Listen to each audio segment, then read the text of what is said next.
ஊரில் மீனு, மோமோ அப்படிங்கிற 2 நண்பர்கள் இருக்காங்க. இவங்க 2 பேருக்குமே என்ன பண்ணணும் அப்படின்னா, குதிரை போட்டியில் வந்து கலந்துக்கணும். அந்த குதிரை போட்டியில் ஜெயிக்கணும் அப்படிங்கிறது தான் இவங்க 2 பேரோட ஆசையுமே.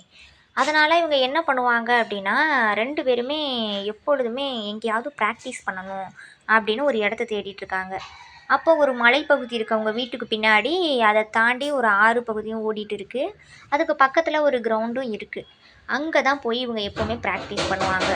அப்படி ப்ராக்டிஸ் பண்ணிகிட்டு இருக்கும்போது மீனு என்ன பண்ணிடுறா, குதிரையிலேருந்து கீழே விழுந்துடுறா.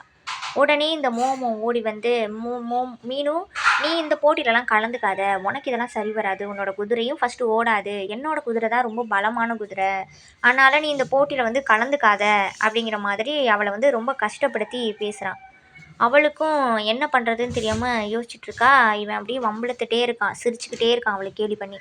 இவன் உடனே சோகமாக வீட்டில் போய் உட்காந்துருக்கா. அவங்க அம்மா கேட்குறாங்க, ஏம்மா சோகமாக இருக்க அப்படின்னு கேட்கும்போது, அம்மா நான் இந்த மாதிரி குதிரை போட்டிக்கு போகல, என்னை வந்து மோமோ வந்து ரொம்ப கஷ்டப்படுத்திட்டான், நான் வந்து கீழே விழுந்துட்டேன், எனக்கு நம்பிக்கை இல்லைன்னு சொல்லும்போது, அவங்க அம்மா நீ கலந்துக்கிறது தான் முக்கியம் போட்டியில், நீ ஜெயிக்கிறது இல்லை, நீ போய் கலந்துக்கோன்னு சொல்கிறாங்க. குதிரை போட்டியும் ஸ்டார்ட் ஆகுது. குதிரை போட்டி ஸ்டார்ட் ஆகி அவங்க நிறையா ரவுண்ட்ஸ்லாம் முடிக்கிறாங்க. மோமோவும் குதிரை போட்டியிலேருந்து கீழே விழுகிறான் போய்கிட்டு இருக்கும்போதே. பின்னாடி மீனும் வந்துட்டுருக்கா. யாரோ கீழே விழுந்திருக்காங்கன்னு சொல்லி பார்க்கும்போது மோமோ தான் கீழே விழுந்திருக்கான். ஹெல்ப் பண்ணுறா போய். குதிரை போட்டி தொடர்ந்து நடந்துக்கிட்டே இருக்குது. ஆனால் மோமோவோட குதிரை மட்டும் அவனை கீழே விழுக்காட்டிட்டு ஓடிடுச்சு. ஓடும்போது கடைசியில் வின்னர் யார் அப்படின்னு பார்த்தோன்னா, மோமோவோட குதிரை தான் வின் பண்ணிடுச்சு. மோமோவுக்கு ஒரே சங்கடம், நம்ம மீனுவை வந்து இப்படி பண்ணிட்டோம், ஆனால் அவள் தான் நம்ம இன்றைக்கி உதவி பண்ணியிருக்கா, நம்ம இந்த வெற்றியை எப்படி நம்ம ஏற்றுக்கிறது அப்படின்னு சொல்லி ஒரே தயக்கம்.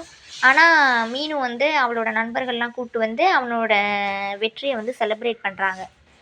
ஒரே ஹாப்பியாகுது. அவன் செஞ்ச தப்பை ரியலைஸ் பண்ணுறான். நம்ம அவளை வந்து நீ இதுக்கு லாய்க்கில்லைன்னு சொல்லிட்டோம், அன்னைக்கு அவனால் தான் நம்ம இப்போ நல்லா இருக்கோம் அப்படின்னு சொல்லிட்டு நம்ம நண்பர்கள்லாம் கேலி செய்யக்கூடாது அப்படின்னு சொல்லி அவன் தெரிஞ்சுக்கிட்டான்.